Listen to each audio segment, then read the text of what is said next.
Untuk giliran pertama akan disampaikan oleh Pak Wijayanto Samirin, ya, tuan rumah yang mengawali. Kami persilakan Pak Wijayanto untuk menyampaikan orasinya tentang aspek sosial dari pemberantasan korupsi. Tepuk tangan untuk Pak Wijayanto Samirin. Terima kasih, saudara moderator. Jadi saya ini pembicara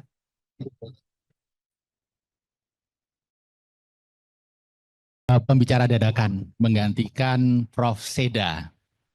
Nah, Prof. Seda ini diundang karena beliau pakar bidang sosiologi, luar biasa kalau berbicara masalah korupsi. Jadi saya akan mencoba sebisa mungkin untuk bisa mendekati level beliau. Yang pasti saya tidak bisa dekati adalah aspek tadi, gender equality gitu ya. Jadi ya tetap laki-laki semua yang tampil di depan. Tapi anyway, ibu-ibu, bapak, rekan-rekan semua, Prof. Didi, bapak, Ibu Tumala Hatta, rekan-rekan semua. Sebagai ekonom, akhir-akhir ini banyak pertanyaan tentang apa dampak Natal dan Tahun Baru bagi pertumbuhan ekonomi. Ya, gampang hitung-hitungannya dan selalu Natal, Tahun Baru itu ada dampak pertumbuhan ekonomi. Karena banyak sekali belanja dari masyarakat pada masa-masa Natal, Tahun Baru seperti sekarang. Tapi yang menarik, pertanyaan yang juga selalu muncul dari wartawan, dari media adalah, apa sih dampak pilkada, dampak pilpres, dampak pileg bagi pertumbuhan ekonomi? Nah, pertanyaan ini hanya khas di Indonesia, di negara lain nggak ada. Karena di negara lain yang namanya pilpres, pemilu, ya orang keluar dari kantor 1 jam, vote, pulang kerja lagi. Itu di Amerika dan banyak negara demokrasi yang lain. Tapi di Indonesia ini merupakan sesuatu pesta besar yang mahal. Sehingga dampak ekonominya luar biasa. Kalau kita hitung secara kasar, pilpres pileg kemarin itu dampak ekonominya luar biasa. Kuartal 1 2024 itu pertumbuhan ekonominya lebih tinggi daripada kuartal-kuartal lain. Termasuk kuartal 2 di mana di situ ada lebaran. Dan kalau kita perkirakan, event pilpres pileg ini barangkali ada sekitar 140 triliun uang yang digelontorkan. Nah, sebenarnya bagus, ini menopang, mendongkrak pertumbuhan ekonomi. Tapi kan ini merupakan indikasi bahwa demokrasi kita mahal. Demokrasi yang mahal nanti ujung-ujungnya adalah ekonomi yang mahal. High cost demokrasi, ujung-ujungnya adalah high cost ekonomi. Kita senang digelontor dengan dana selama 1 bulan, tetapi selama 5 tahun, ekonomi kita akan sulit. Selama 1 bulan, ada gas, selama 5 tahun, ada rem. Jadi, high cost demokrasi dampaknya adalah high cost ekonomi. Bahkan pilpres pileg di Indonesia ini bisa jadi merupakan contoh fenomena money laundry terbesar di dunia. Ada begitu banyak dana yang tidak jelas asalnya, makanya transfer tidak dilakukan, tetapi cash dari tangan ke tangan, diterima oleh masyarakat, kemudian dibelanjakan oleh masyarakat. Dari sesuatu yang haram menjadi sesuatu yang halal, menjadi bagian dari sistem ekonomi. Problemnya adalah high cost demokrasi ini dibiayai oleh investor politik. Yang mereka pasti mengharapkan return dalam bentuk kebijakan yang berpihak kepada mereka. Makanya seringkali di era akhir-akhir ini banyak sekali kebijakan yang aneh-aneh. Tiba-tiba ada PSN ini, PSN itu. Tiba-tiba ada sektor tertentu yang dapat pajak 0% 20 tahun, begitu ya, padahal marginnya tebal, dan seterusnya. Saya tidak perlu sebut detailnya satu persatu, tapi saya rasa kita semua bisa menduga. Nah, sehingga kalau kita kembalikan apa yang terjadi di Indonesia dengan rumus korupsi yang paling populer di dunia yang ditemukan oleh Profesor Klitgaard, corruption sama dengan diskresi ditambah monopoli kurangi accountability. Korupsi makin tinggi, kalau diskresi pemerintah itu makin tinggi, kalau monopoli sektor swasta itu makin tinggi, dan kalau accountability oleh lembaga hukum di Indonesia itu makin rendah. Bapak-bapak, ibu-ibu, rekan-rekan, Indonesia mereform formula itu nggak berlaku di Indonesia. C sama dengan D plus M minus E itu nggak berlaku, Pak Umam. Karena formula itu hanya berlaku ketika bisnis dan politik itu terpisah. Monopoli oleh bisnis tersendiri, discretionary oleh institusi politik tersendiri.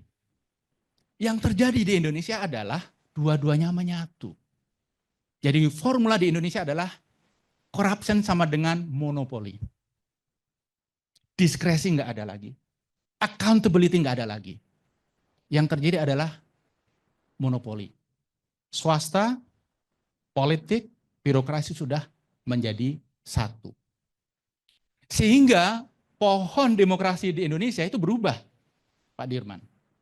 Kalau sejak dulu kita berbicara pohon demokrasi itu punya cabang 3. Ada eksekutif, legislatif, yudikatif. Cabang kita itu tinggal 1, eksekutif. Pohon apa yang seperti itu? Pohon pisang. Saya khawatirnya Indonesia menjadi banana republic. Tapi belum, masih jauh. Coba bayangkan rekan-rekan bapak-bapak ibu-ibu. Sekarang ini ada 8 pimpinan parpol yang menjadi anggota kabinet. Artinya sidang kabinet itu juga sudah merupakan pleno DPR. Nggak ada lagi legislatif. Pimpinan partai otomatis adalah anak buah presiden. Bagaimana dengan accountability oleh BPK dan lain sebagainya? Prosesnya di DPR. Jadi mereka pasti dipimpin oleh orang-orang yang friendly kepada M tadi. Apa itu? Monopolis. Ini situasi yang tidak mudah bagi kita. Apa yang harus kita lakukan? Tentunya nanti teman-teman yang lain akan menyampaikan pandangannya. Tapi saya punya pandangan. Di Indonesia ini kekuatan ultimate ada di tangan presiden.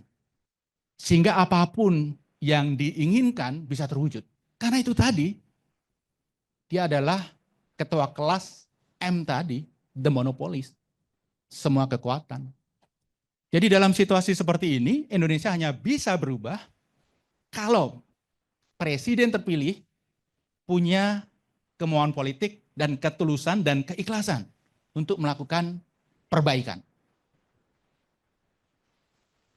Mohon maaf, kita sangat tergantung pada beliau saat ini, karena beliau punya kekuatan yang luar biasa. Yang kita bisa lakukan adalah mengkritik, mengawasi. Paling tidak kita kasih waktu 1 tahun. Setelah itu kita bisa melakukan hal yang lain. Kalau ibu bapak-bapak tanya ke saya, Pak Wijaya memang optimis akan ada perubahan dari presiden terpilih. Jadi begini, menurut saya Pak Prabowo itu adalah orang yang sangat beruntung.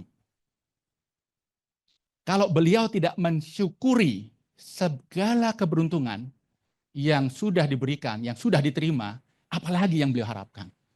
Kita list ya, boleh ya? Yang pertama, beliau lahir dari keluarga terpandang.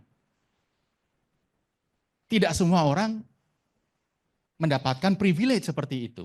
Keluarga Sumitro terpandang, well educated.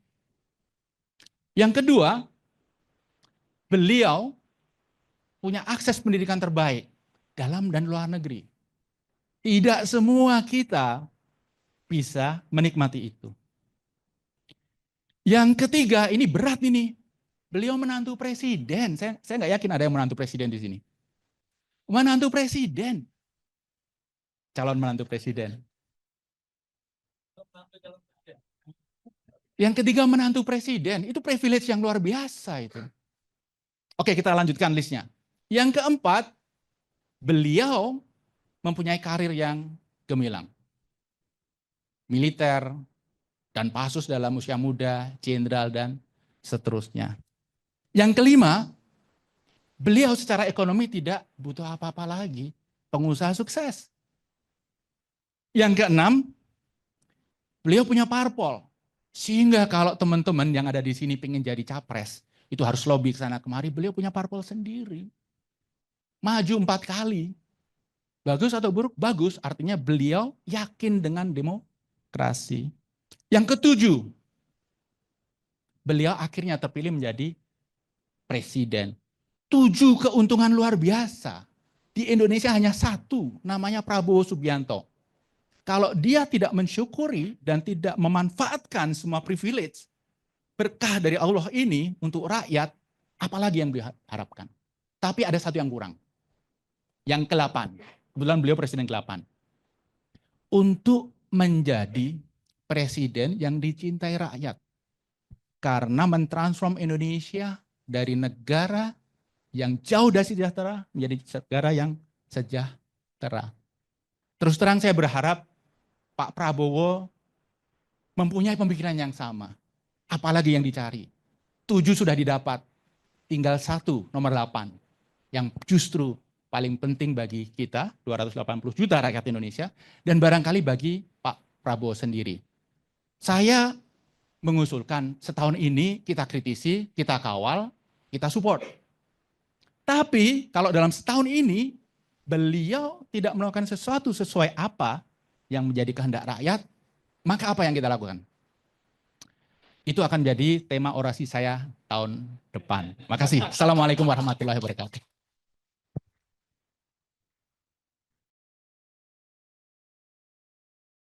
Ya, mohon dicatat ya Bapak Ibu sekalian, tahun depan kita ingatkan Pak Wija untuk orasi kembali. Baik, sebuah insight yang luar biasa dari Pak Wija menjadi pengantar yang sangat solid tentang situasi hari ini dan bagaimana kepemimpinan yang baru. Meskipun geser topiknya dari pemberantasan korupsi dari perspektif sosial ekonomi begitu. Tapi luar biasa karena belum ada yang ekonom di Pak Wija akan menyampaikan. Berikutnya kita akan sama-sama simak perspektif internasional ya, pemberantasan korupsi dari Pak Kevin Evans. Beliau adalah direktur dari Australia Indonesia Center.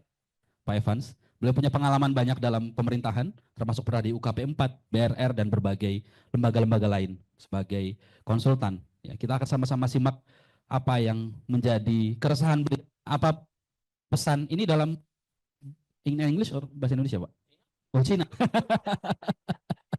Karena kita belum menyiapkan subtitle di layar ya. Saya akan persilakan kepada Pak Kevin Evans. Tepuk tangan untuk Pak Kevin Evans.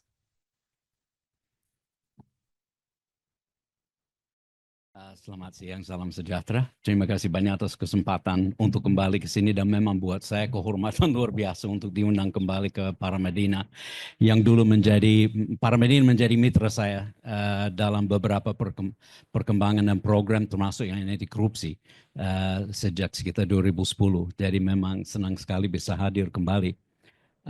Boleh masuk langsung, ada enggak terlalu banyak sih, sedikit sekali. Moga-moga bisa melihatnya.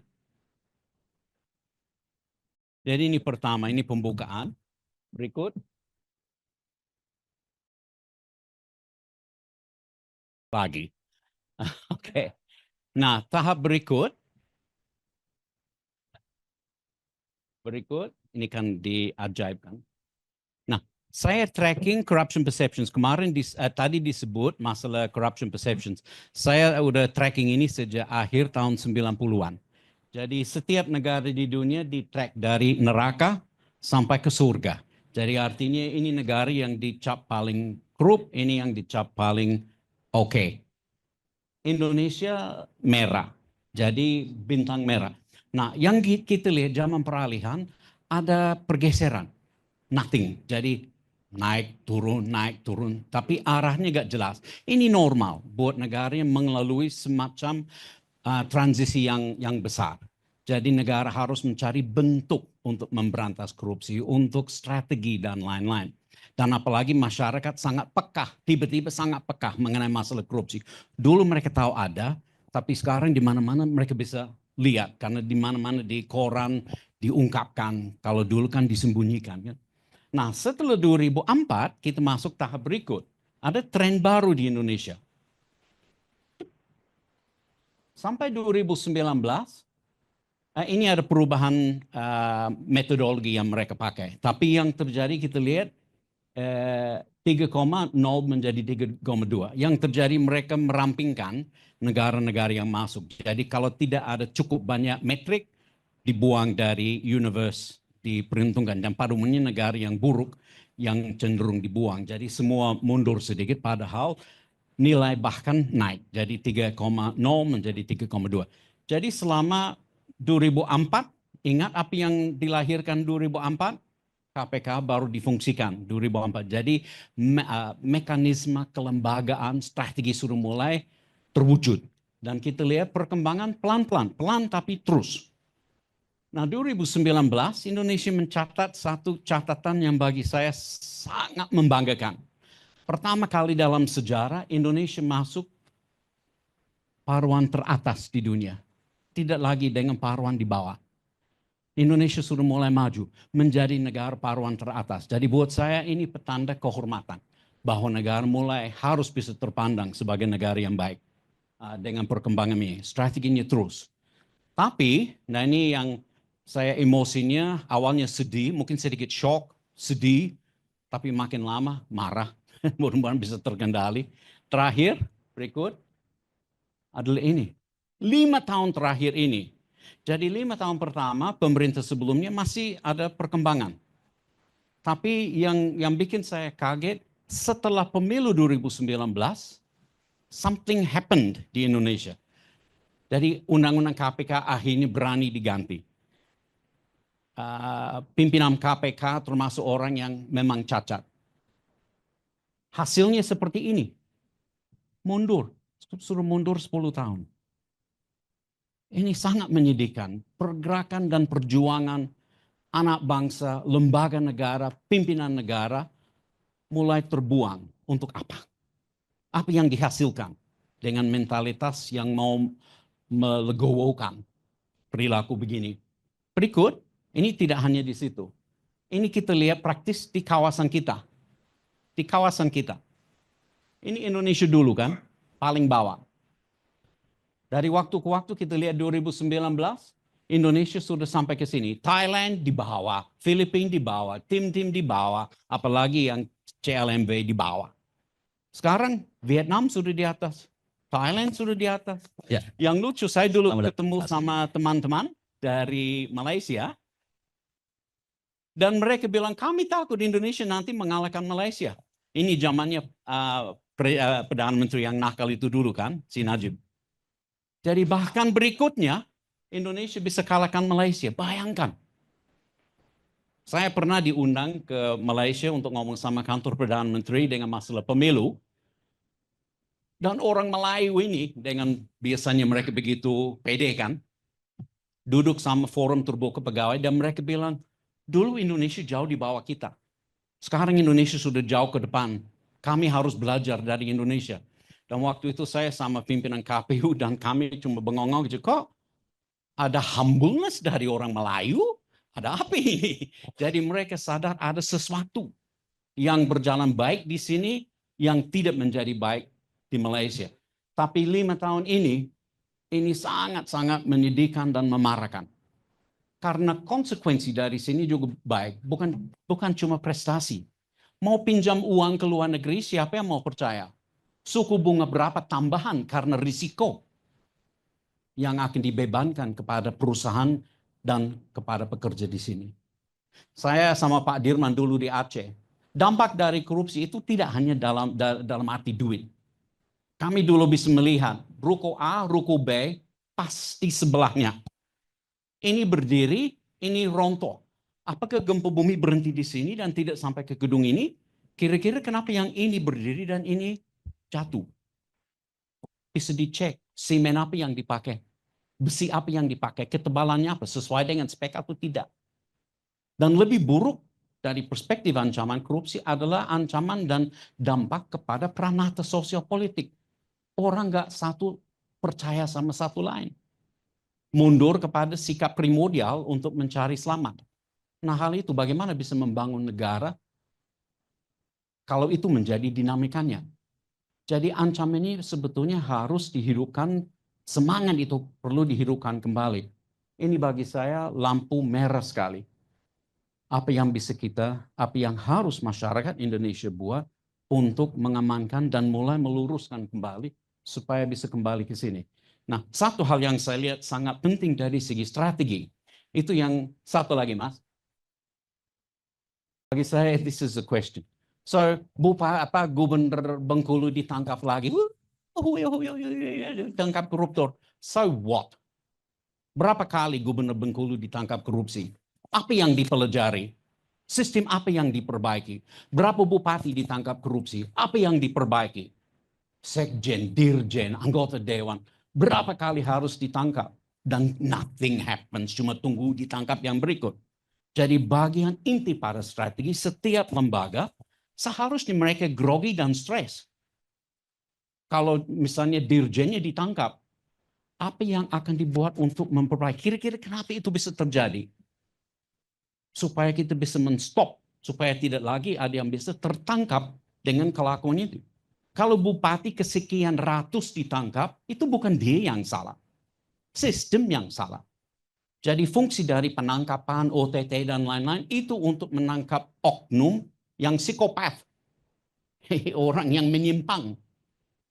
Tetapi kalau itu business as usual, dengan jebakan yang hadapi, ada benturan tugas, jadi mau maju ke A ditangkap, mau maju ke B ditangkap, mau apa, pilih aja bagaimana mau ditangkap. Itu sistem jahat. Nah, bagaimana kita bisa memperbaiki sistem itu bagian dari tugas pencegahan. Nah, kalau ada satu hal yang dulu saya sepakatin dengan Pak Jokowi awal, dia bilang kita harus fokus pada awal. Ini masih zaman baik kan? Saya nggak partisan sih, cuma mau menyebut begitu. Beliau dulu sebut kita harus fokus untuk pencegahan, prevention. Nah, buat saya itu inti. Memang foya-foya dan surat kabar lebih asik-asik, menangkap orang itu kan lebih cantik. Memperbaiki sistem pengadaan barang jasa yang menstop potensi penyimpangan ini itu not sexy kan, membosankan sekali, gersang, nggak menarik. Tapi memang itu kuncinya. Dan kemudian dari sana mempublikasikan supaya orang ngerti aturan main sudah berubah. Jadi para pedagang dan pebisnis tahu nggak usah kasih hadiah kiri kanan, tidak membantu. Tidak akan membantu karena sistemnya sudah begini. Kalau orang percaya begitu, dia nggak akan main begitu. Jadi nggak perlu. Jadi ada keterpaduan antara satu strategi. Memang perlu penindakan, jadi orang harus khawatir. Dan boleh saya bilang, mau meningkatkan keberatan hukum setinggi, mau menyiksa mereka sebelum dibunuh, boleh. Mau potong kaki, tangan semua satu persatu sebelum dibunuh, boleh. Tapi itu nggak akan punya efek jerah. Yang akan punya efek jerah, bahkan akan berbalik, karena nggak ada yang percaya akan terjadi. Yang penting bukan keberatan hukum, tapi kepastiannya. Saya dulu menjadi PNS Australia, waktu ada setahun pendidikan, tidak ada kata korupsi tidak satu kali muncul. Yang selalu muncul dari para senior adalah kalau Anda bertindak bodoh, konsekuensinya begini. Kami tahu maksudnya bodoh, sebetulnya menyalahgunakan fasilitas untuk diri atau keluarga atau macam-macam. Nggak perlu pakai istilah, tapi itu dimengerti. Tapi yang jelas habis dari situ kami yakin kalau saya bertindak bodoh pasti ditangkap. Jadi bukan keberatan. Enggak ada hukuman mati di Australia. Jarang sekali ada orang dipenjarakan karena korupsi. Ya, turun pangkat, diusir, dipecat, ya. Jadi bukan keberatan hukum, melainkan kepastiannya yang akan punya dampak kepada perilaku. Jadi orang pegawai dan mitra-mitra di bisnis di luar atau politik dan lain-lain harus ngerti bahwa pasti akan ditangkap, ada konsekuensi. Nggak usah khawatir dibunuh, tapi akan jadi kepastian, itulah yang akan punya efek yang lebih jerah daripada siksa bunuh, penjarakan seumur hidup, bla bla bla. Jadi fokus lebih banyak ke situ supaya orang yakin bahwa tidak akan bebas dari begitu dan nggak bisa nego-nego dengan sistem penegak hukum. Jadi buat saya ini mungkin cukup untuk menyampaikan perspektif, tapi buat saya mungkin sudah waktunya kita melihat sistem, tapi problem kita juga mungkin harus memulih kewibawaan dari lembaga penegak hukum khususnya yang dari KPK supaya bisa menjadi lebih baik daripada 5 tahun terakhir ini. Dan negara jangan putus asa. Sebetulnya para koruptor sangat mengharap orang putus asa dan nggak peduli lagi. Atau merasa ini tak mungkin, jadi ya udah deh itu Indonesia begitu. Jangan sekali terima itu. Jangan sekali terima itu. Jadi masih berjuang terus. Dan pihak yang nakal itu yang harus merasa dia yang salah. Dia yang harus memperbaiki diri. Saya pikir sekian dulu. Terima kasih banyak sekali. Luar biasa Pak Kevin. Saya merasa beliau lebih Indonesia daripada saya begitu. Lebih nasionalis. Lebih resah dengan keadaan daripada kita semua yang ada di sini. Jangan mau kalah begitu dengan Pak Kevin. Bukan perbuatan-perbuatan yang baik. Saya meng-highlight ada sistem yang tidak diperbaiki ya. Dengan adanya OTT, kemudian semestinya kita melihat ketika pejabat terus korup, berarti ada perlu dibenahi dari sistemnya. Ternyata alat untuk mendeteksi dalam sistem itu mau dihapus. Ini berarti kan negeri kita sedang pelan-pelan mau dirusak begitu. Jadi ya semoga kita semua di sini bisa melakukan solidaritas ya, berhimpun untuk mencegah segala bentuk kerusakan dengan apapun yang kita mampu. Baik, tepuk tangan sekali lagi untuk Pak Kevin Evans. Berikutnya kita mungkin akan lebih praktis ya, akan lebih aktual karena ini pelakunya langsung, pendekarnya yang ada di garis depan, yaitu Pak Saud Situmorang. Tepuk tangan untuk Pak Saud Situmorang.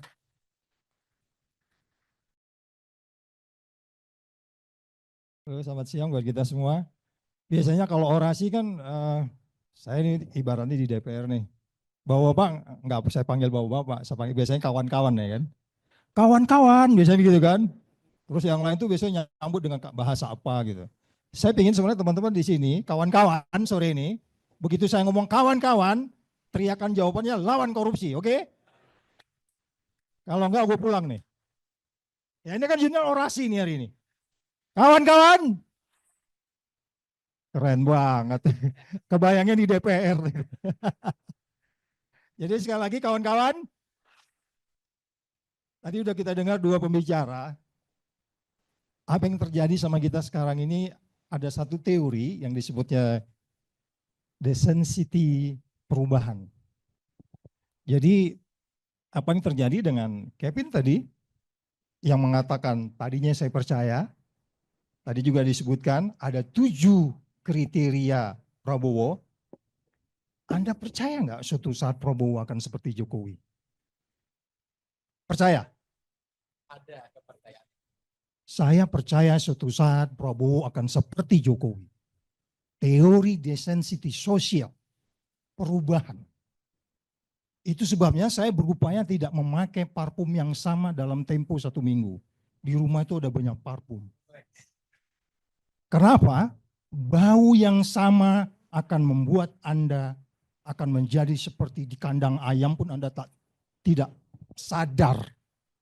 Apa yang terjadi di negeri ini, kita sekarang berada di kandang ayam sebenarnya. Kandang ayam yang sangat kumuh, jorok, bau. Para bangsat ada di dalamnya. Wah, ini kan orasi nih kan. Ya kan? Tapi Anda nggak merasa bau. 3 podcast beberapa hari ini saya bicara ini. Saya dekati dengan teori tadi itu, teori psikologi, dan teori yang agak lebih menyentuh ke kita adalah yang saya sebutkan kandang ayam tadi. Jokowi datang dari lingkungan yang bersih. Prabowo bahkan disebutkan tadi ada 7 hal yang membuat kita, pokoknya kita punya barang boleh cek sama toko sebelah ini paten punya barang. Katanya. Kawan-kawan,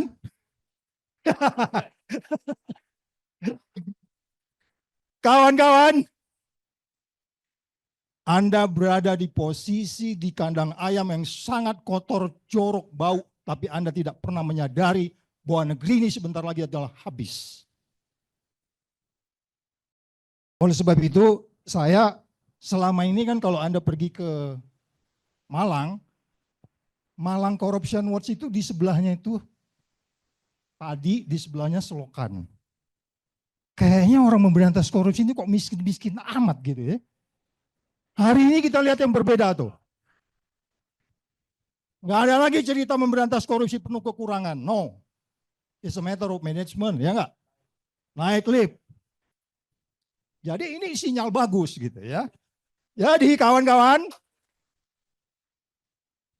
jangan pernah percaya 7 kriteria yang disampaikan oleh, jangan percaya 7 kriteria itu. Atau kita suruh keluar aja sekarang beliau nih. Karena kita semua berada di kandang ayam yang sangat kumuh, kotor, bau, para bangsat di dalamnya, tapi kita tidak pernah merasa salah. Bahkan kita tenang dengan indeks persepsi korupsi, turun dari 40 ke 34. Kevin itu sebenarnya udah menghina kita sebenarnya ini. Kevin, kau menghina bangsa Indonesia. Keluar, tinggal kita berbicara. Jadi saya membayangkan bisanya kita gitu ya. Kalau siapa? Salah satu tokoh paling suka tuh. Bisanya kita tidak merasa apapun situasi yang terjadi sekarang ini dan kita biasa-biasa. Makanya saya katakan semua orang datang ke Senayan, semua datang ke Merdeka Timur, Merdeka Barat, Merdeka lain-lain itu biasanya adalah orang-orang yang memiliki kelebihan dan mereka adalah orang yang baik. Iya dong. Paling enggak kalau dia di partai politik dapur urutan berapapun dia pasti mimpin rapatnya bagus. Tapi kenapa orang-orang ini sekarang jadi belakangan seperti hidup di kandang ayam yang kumuh, tapi dia merasa bau. Dia merasa biasa saja jalan setiap hari. Ya, pada bagian lain kita tahu ada 300 triliun, yang satu bilang 900 triliun uang judi online. Kemudian kita sepertinya tidak ada satu lembaga pun yang berani mengawasi itu. Itu sebabnya Ibu Natali memilih saya menjadi pimpinan KPK ketika itu. Anda tahu konsep saya. Konsep saya adalah waktu itu sebagai suatu big data yang besar. Dalam pikiran saya bisa memastikan Thomas Lembong itu memang benar karena memang perlu mengimpor gula atau tidak. Nasir Jamil tanya kepada saya, Pak Saud, untuk membangun big data itu perlu apa saja? Itu di Glodok ada barangnya, saya bilang. Itu baru tahun 2015 ketika Ibu Natali milih saya. Jadi apa yang terjadi di Indonesia dari sisi teknologi, tadi disebut Kevin bicara teknologi kita di sebelah. Itu bisa kita gunakan. Di banyak tempat saya bilang izin terpadu satu pintu. Jendelanya banyak. Hah? Kita belum bicara lubang kunci, belum bicara lubang angin, ya enggak? Terus ada orang bicara digitalisasi. Digital, alatnya, otaknya analog. Otaknya lambat, peralatannya cukup tinggi. Jadi sekali lagi, kalau begitu bagaimana dong lembaga kita ini sekarang? Ada MK jadi pasien, MA jadi pasien, DPR jadi pasien, BPK jadi pasien. Anda tahu BTS kemarin kan? Yang belum jadi pasien memang presiden ini. Ya. Apa kita harus berani? Ya enak aja yang kita nggak berani. Ya kalau cukup buktinya kenapa enggak gitu. Itu sebabnya kita kemarin ke beberapa teman-teman, benar nggak itu sih Blok Medan itu? Benar nggak itu sih yang dilaporkan Ubaidiyah Badrun itu? Nah kalau data-data itu nanti kelembagaan yang begitu lumpuh pada bagian lain institusional yang informal seperti ini masih diperlukan. Jadi saya setuju dengan tadi memindahkan dari Kuningan ujung sana ke tempat sini. Paling tidak dari segi berpikirnya. Supaya kita nggak menjadi orang yang betul-betul berada di tempat yang kumuh. Dan itu bisa terjadi pada Prabowo. Sebagaimana Jokowi datang ke Humble-nya masuk gorong-gorong benar-benar belakangan digorong-gorong otaknya. Ya kan? Kawan-kawan. Kawan-kawan. Jadi kerasa di DPR kita orasi. Kan biasa gitu, kalau bilang kawan-kawan yang di sana tukang jual teh, bukan jual teh yang itu loh Pak ya, bukan. Kan di sana ada es teh, di sana tuh yang jual jagung, itu kan sama dengerin semua. Ada profesor di depan, semuanya dipanggil kawan-kawan. Kawan-kawan, terima kasih.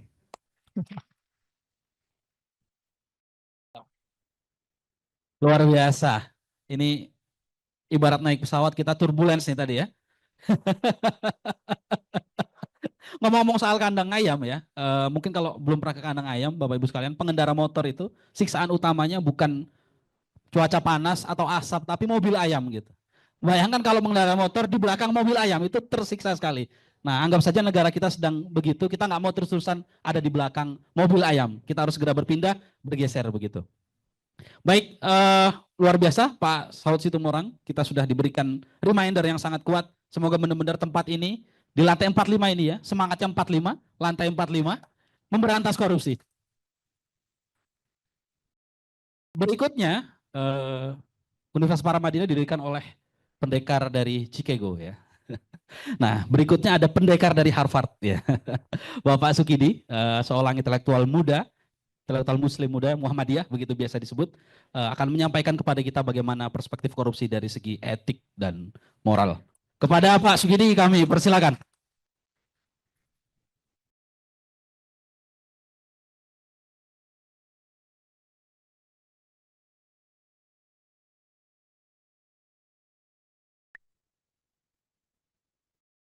Assalamualaikum warahmatullahi wabarakatuh.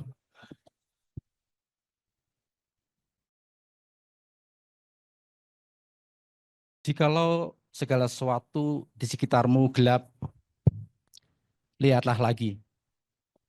Barangkali kamu adalah cahayanya.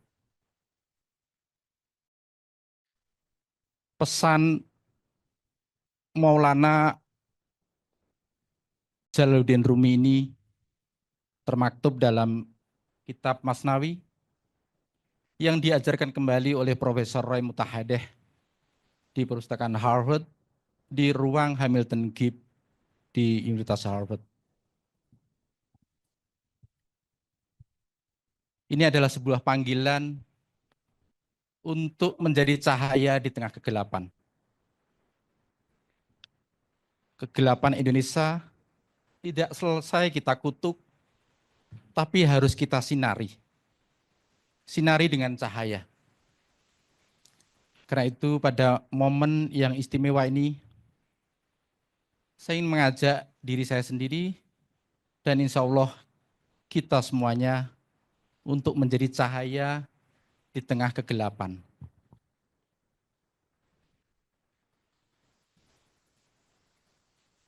Pertama, menjadi cahaya di tengah kegelapan moralitas bangsa.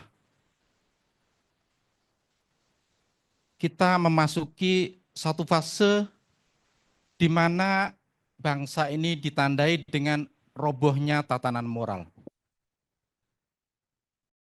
Sehingga bangsa ini tumbuh menjadi satu bangsa tanpa jiwa. Nation without soul. Satu bangsa tanpa karakter. Nation without karakter. Konsekuensi dari satu pertumbuhan bangsa tanpa jiwa dan tanpa karakter adalah robohnya batas-batas moral antara yang baik dan buruk, benar dan salah. Ketika batas-batas moral antara yang baik dan buruk roboh, maka kita menghadapi satu situasi di mana kita tidak bisa membedakan mana yang benar dan salah, mana yang baik dan buruk. Di tengah robohnya tatanan moral itu, saya mengajak kepada kita semuanya untuk menjadi cahaya, menjadi lentera penerang di tengah kegelapan moral. Nepotisme, waktu kita meruntuhkan Soeharto, adalah bagian dari kejahatan. Hari-hari ini, nepotisme dirayakan sebagai satu kebenaran, sebagai satu kewajaran. Inilah batas-batas moral yang roboh. Karena itu kita mestinya terpanggil untuk menghidupkan kembali cahaya kebenaran. Bahwa nepotisme adalah kejahatan, bahwa bangsa kita tidak akan pernah maju di atas fondasi nepotisme itu sendiri. Kebenaran harus kita hidupkan kembali. Karena apa? Karena mereka yang tidak suka pada kebenaran adalah yang memuja fasisme. Hitler adalah salah satu contoh bagaimana dia naik ke puncak kekuasaan melalui instrumen demokrasi dan akhirnya membunuh demokrasi. Hitler adalah contoh bagaimana dia menghancurkan kebenaran demi untuk merayakan fasisme. Kebenaran itu harus kita hidupkan karena kita tidak ingin hidup di satu fase di mana post-truth menjadi kemenangan. Post-truth, kata Profesor Timothy Snyder, profesor di Yale University, adalah satu tangga menuju fasisme. Karena itu pesan pertama adalah kita semua terpanggil untuk mencintai tanah air dengan menyalakan cahaya kebenaran di tengah kegelapan moral. Ajakan kedua adalah ajakan untuk menjadi lentera penerang di tengah kegelapan demokrasi. Demokrasi hanya dipakai sebagai jubah, sebagai topeng bagi keberlangsungan otoritarianisme yang begitu banal. Demokrasi tidak disertai dengan satu panduan moral yang tidak tertulis. Dua profesor Harvard, Profesor Stephen Levitsky dan Daniel Ziblatt menyebutnya sebagai unwritten norms of democracy. Pertama adalah saling toleransi, saling menoleransi, mutual toleration. Demokrasi dan konstitusi tegak karena ditopang oleh etika untuk saling menoleransi satu sama lain. Yang terjadi hari-hari ini adalah toleransi dirusak dengan politik intimidasi, dengan politik teror, dengan politik ketakutan kepada mereka yang berbeda dengan kekuasaan. Karena itu kita menghidupkan kembali demokrasi yang ditopang dengan spirit untuk memberikan toleransi kepada semuanya, agar mereka juga memberi kesempatan yang sama untuk memajukan Republik ini, untuk memajukan Indonesia Raya yang kita cita-citakan bersama. Yang kedua, terkait dengan norma demokrasi yang tidak tertulis adalah ikhtiar untuk menyalakan lilin yang memberikan penerang di tengah absennya apa yang oleh dua profesor Harvard, Profesor Stephen Levitsky dan Daniel Ziblatt sebagai institutional forbearance. Kita tidak memiliki satu kesadaran untuk menahan diri, saum, agar tidak melakukan politik cawe-cawe terhadap lembaga lain. Karena apa? Karena politik cawe-cawe itu merusak tatanan demokrasi, merusak norma yang tak tertulis dalam demokrasi itu. Karena itu saya mengajak terutama kepada pemimpin untuk punya kemampuan menahan diri. Saum itu sendiri. Kemampuan untuk menahan diri tidak melakukan intervensi terhadap berbagai lembaga yang telah kita dirikan dan junjung bersama sebagai satu pedoman kita dalam berdemokrasi. Karena itu demokrasi di tengah kegelapan ini harus kita hidupkan kembali dan ini menjadi tanggung jawab kita bersama sebagai warga negara. Sekali kita menganggap demokrasi sebagai taken for granted, maka saat itulah demokrasi mati. Itu kata peraih Nobel dari Jerman yang akhirnya lari dari fasisme di Jerman ke Amerika dan memberikan pidato tentang the coming victory of democracy di Amerika itu sendiri. Thomas Mann. Terakhir adalah panggilan untuk menjadi cahaya di tengah kerusakan konstitusi. Karena ini yang tidak kita sadari. Ingat bahwa Hitler naik ke puncak kekuasaan ketika Jerman memiliki konstitusi Weimar. Konstitusi yang begitu liberal, demokratis, dan modern, tetapi toh akhirnya konstitusi yang sudah didesain sedemikian indah, sedemikian cantik, sedemikian bagus, tak kuasa menahan lahirnya seorang fasis, seorang Nazi bernama Hitler.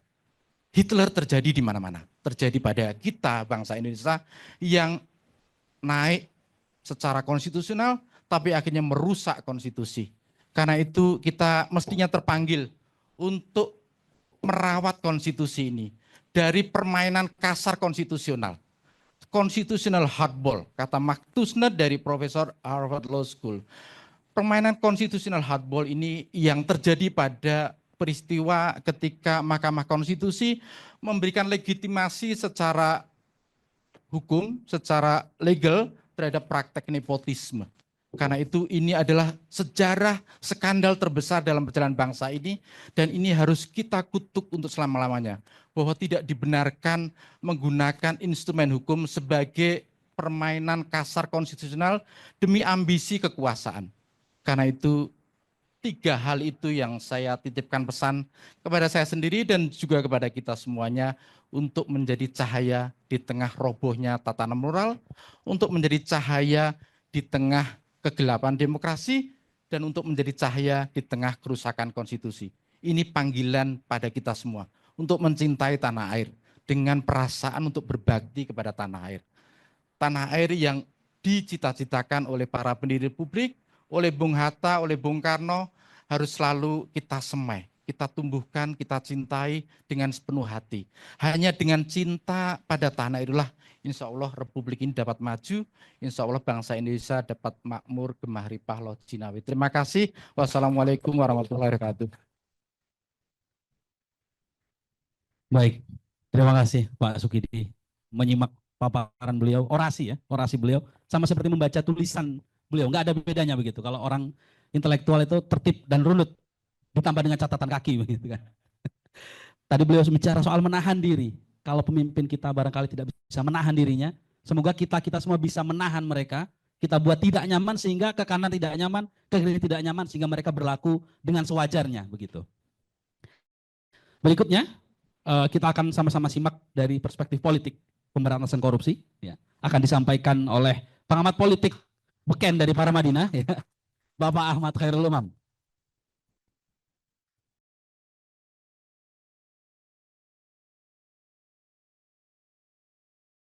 Bismillahirrahmanirrahim. Assalamualaikum warahmatullahi wabarakatuh. Kawannya Pak Saud.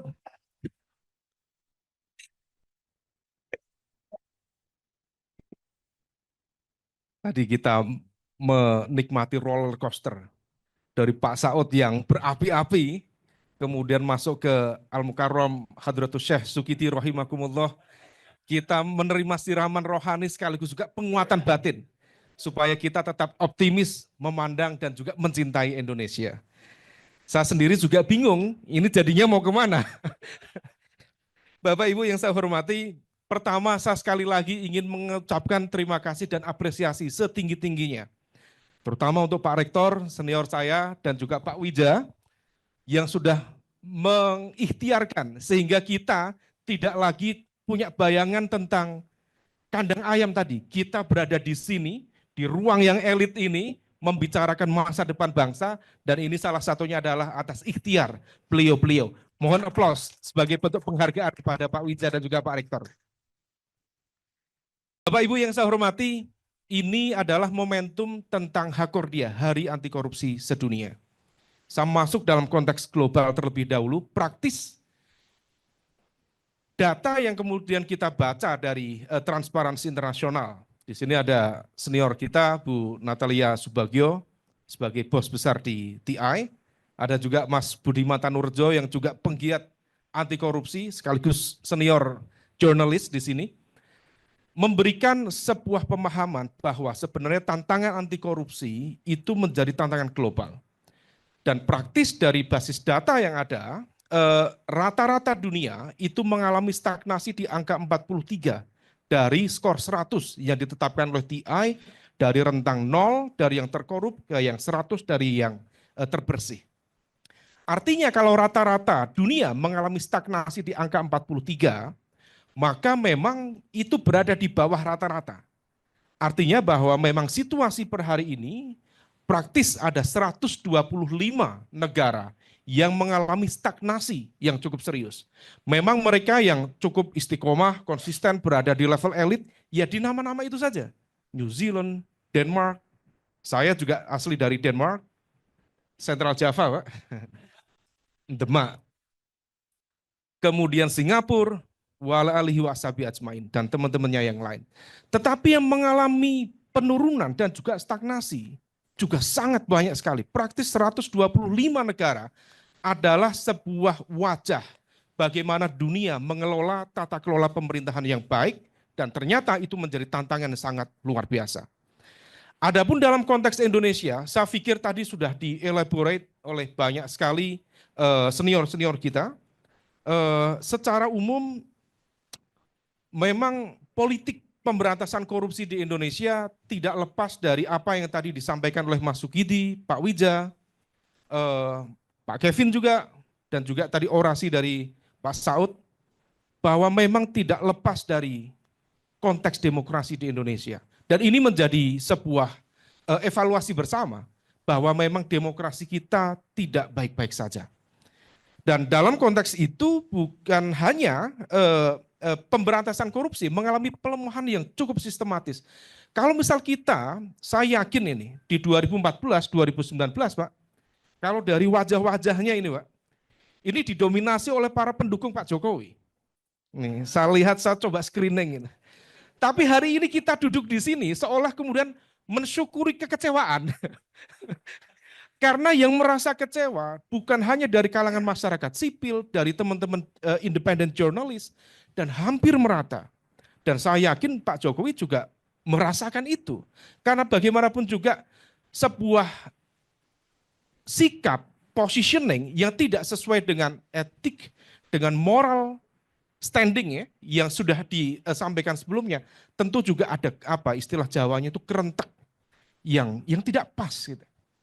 Meskipun itu dibayar mahal dengan ya tentu positioning dari putra beliau yang saat ini juga berada di kekuasaan. Yang ini ada teman baiknya ini Pak mantan Menpora yang hadir juga di sini, yang selalu intens. Mohon berdiri Pak. Nah, beliau ini adalah saya perkenalkan sahabatnya Fufu Fafa.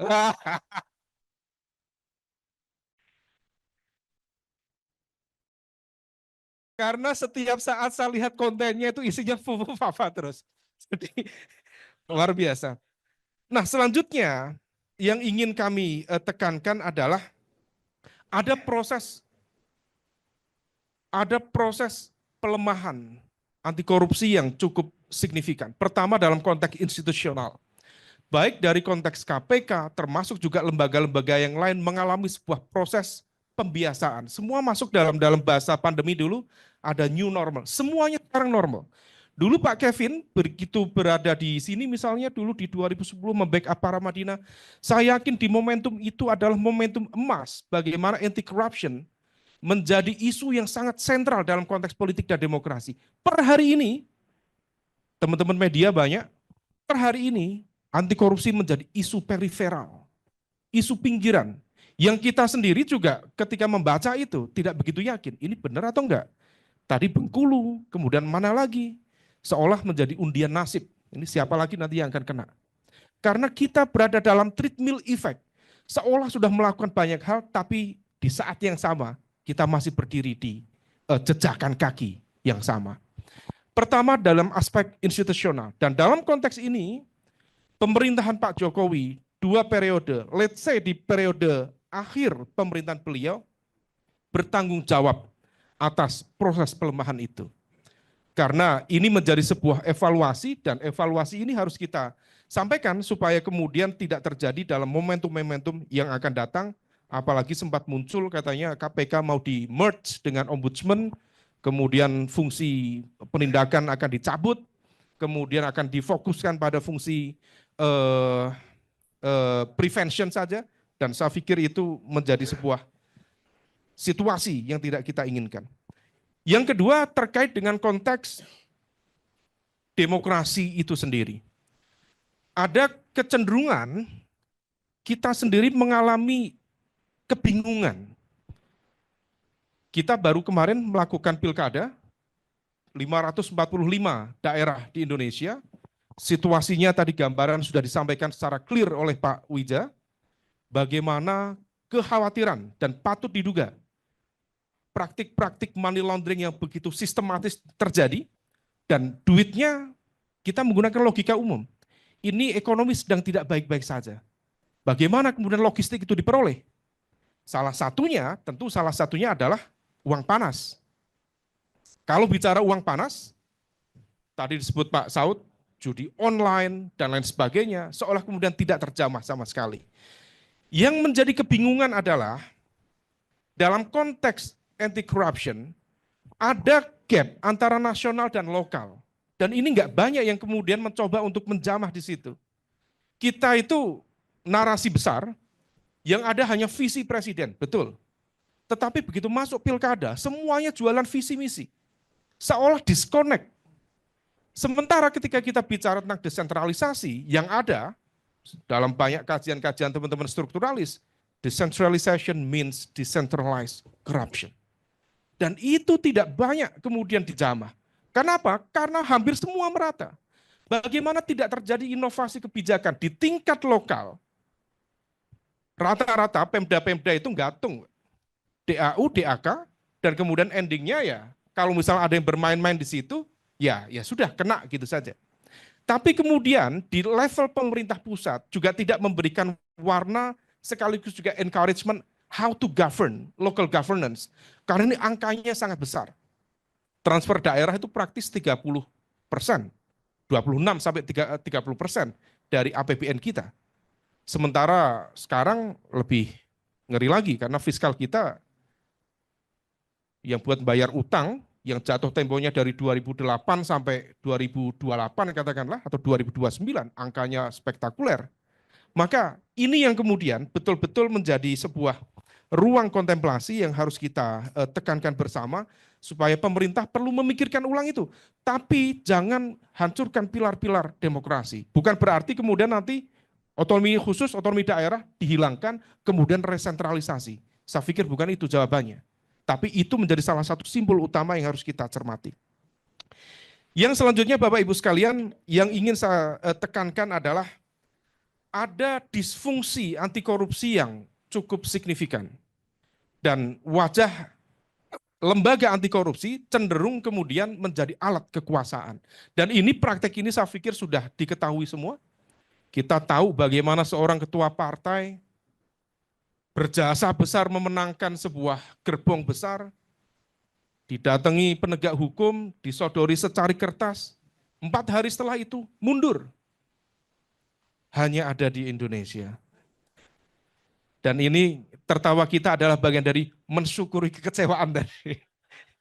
Enggak apa-apa Pak, lebih baik kita menertawakan diri sendiri daripada menertawakan penjual es teh, itu enggak sopan itu. Nah, hal itu tidak boleh terus terjadi. Yang bisa kita lakukan, kita percaya apa sih ending dari semua kajian anti-corruption studies. Beberapa waktu lalu kami berkesempatan dengan Al-Mukarram Pak Sudirman Said, diskusi tentang itu di Kedoya. Rata-rata studi kasus di berbagai negara-negara yang dianggap memiliki keberhasilan dalam melakukan transformasi anti korupsi, endingnya tetap sama, tadi disampaikan Bapak Ibu sekalian. Political will of the top political leader. Pertanyaan sederhananya, political will itu apakah self-entrenched karena Pak Prabowo misalnya sebagai presiden itu adalah Satrio Piningit, yang isu Satrio Piningit itu selalu berulang setiap 5 tahun itu. Ini Satrio Piningit. Sepertinya, ini sepertinya. Ataukah memang political will itu sifatnya politically engineered? Saya percaya bukan self-entrenched, itu praktis politically engineered. Maka yang bisa kita lakukan, seluruh jaringan elemen civil society, teman-teman media independen, alumni KPK, Pak Saud, dan teman-temannya, tetap menjaga ruang komunikasi supaya kemudian setiap masukan, kritik bisa disampaikan.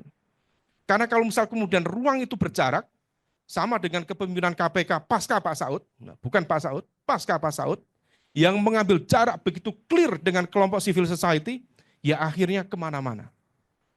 Pelanggaran dan lain sebagainya. Dan kemarin mau ditangkap juga ngeles lagi dan sebagainya. Nah oleh karena itu, kami dari keluarga besar Universitas Paramadina, insya Allah menjadi bagian yang istiqomah untuk terdepan menyuarakan ini, dan sinergi dengan semua kekuatan, semua komponen, insya Allah akan tetap menjadi penggerak bersama sahabat-sahabat dan kawan-kawannya Pak Saud tadi. Kawan-kawan Pak Saud. Wassalamualaikum warahmatullahi wabarakatuh. Waalaikumsalam warahmatullahi wabarakatuh. Kita ulangi ya. Kawan-kawan, biar terus semangat ya. Meskipun ada banyak sekali anomali-anomali yang kita lihat tentang kondisi bangsa kita, tapi semoga itu tidak membuat kita berhenti dan jera. Terakhir, sebagai pamungkas ya, kita akan sama-sama simak orasi kebangsaan dari mantan rektor ya,